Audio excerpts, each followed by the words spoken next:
Hey there! Welcome to our video where we tackle a common problem that many server admins face. Imagine this scenario. You have a local server connected to a remote WireGuard VPN.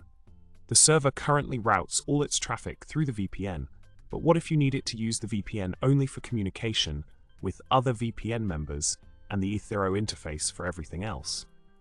Quite a tricky problem, right? Let's delve into the solution to this problem.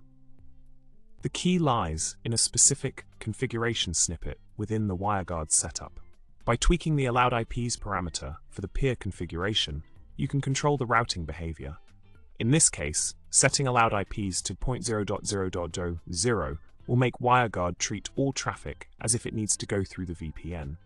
It's a simple, yet powerful adjustment that can make a world of difference in your setup.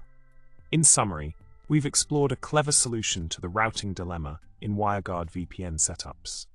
By fine-tuning the AllowedIPs parameter for the peer configuration, you can dictate how traffic is routed, ensuring that only specific network traffic flows through the VPN. And with that, we wrap up our video. Remember to like, subscribe, and comment below with your thoughts.